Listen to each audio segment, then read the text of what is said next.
Finally আজকের দিনটা কিন্তু চলেই এলো। হ্যাঁ, আমার মা বাবার 25th অ্যানিভার্সারি।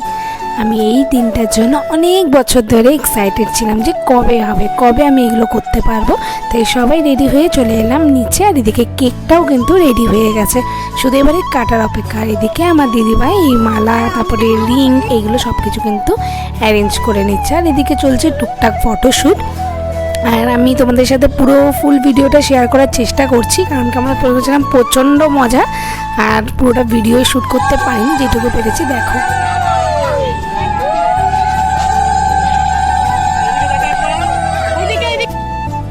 এই যে মালা বদল হয়ে যাওয়ার পরে এবারে হবে আংটি বদল। খুবই আমি যেটা মা বাবার দেখতে পারবো, মা বাবার যে আরেকবার নতুন করে বিয়ে, সেটা আমি কিন্তু কোনোদিনও ভাবতে পারিনি। যাই হোক, আমি কিন্তু খুবই হ্যাপি যে এটা আমি অ্যারেঞ্জমেন্ট করতে পেরেছি। বাবা মা পাশে না থাকলে, আর পরিবারের সবাই পাশে না থাকলে আমি হয়তো এরকমভাবে কিছু করতেই পারতাম না।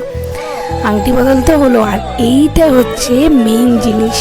আমি চাই তোমরা সারা জীবন এভাবেই দুজনের পাশে থাকো, খুব ভালো থাকো। খুব ভালো লাগলো এই দৃশ্যগুলো দেখতে, সত্যিই খুব ভালো লাগে। তো যাই হোক, ফটোশ্যুট হয়ে গেল। আর এই দেখো, এদিকে আমি আর আমার দিদিভাই আনকা একটুখানি নাচও করে নিচ্ছিলাম আনন্দে। গানটা আমি তোমাদের সাথে শেয়ার করতে পারবো না, কিন্তু দেখো আমাদের নাচটা একটু তোমরা দেখে নাও একটু। তারপর হবে আসল জিনিস, যেটা হলো এই যে গিফট এক্সচেঞ্জ। আমার মা কিন্তু একটু লজ্জা পাচ্ছিল গিফট দেওয়ার জন্য। গিফটগুলো তোমাদের আগের ভিডিওতে দেখিয়ে দিয়েছি আমাদের কী কী গিফট পাওয়া গেছে, কী কী গিফট পেয়েছে। আর এই যে এদিকে আমার বোন আর বোনের বর, প্রায় এইদিকে আমার বৌমণি আছে, সবাই কিন্তু এসেছিলো আমার মা বাবার অ্যানিভার্সারিতে। লাস্ট জিনিস হচ্ছে কেক কাটিং।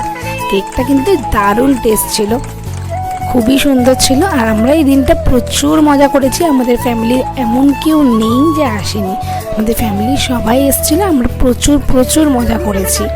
আর তারপর এই যে আমার দাদু, এদিকে আমার ঠাকুমা আর আমার দিদুনও কিন্তু এসেছিল, তারাও কিন্তু প্রচুর মজা করেছে। আর এই দেখো, আর আমাকে দেখো, আমাকে বলছে 2 হাত দিয়ে কেক খাওয়ানোর জন্য। আমার বাবা আমার গালে কেক লাগানো চাই। আমি বলছি না, দরকার নেই। কেকটা কিন্তু সত্যি, আমি যতবার খাচ্ছিলাম ততবার বলছিলাম কেকটা সত্যিই দারুণ ছিল কিন্তু। আর তারপর সব কিছু শেষে একটু নাচ না হলে তো হয় না, বলো? নাচ তো করতেই হবে। সব কিছু শেষে আসল জিনিস হচ্ছে খাওয়া দাওয়া।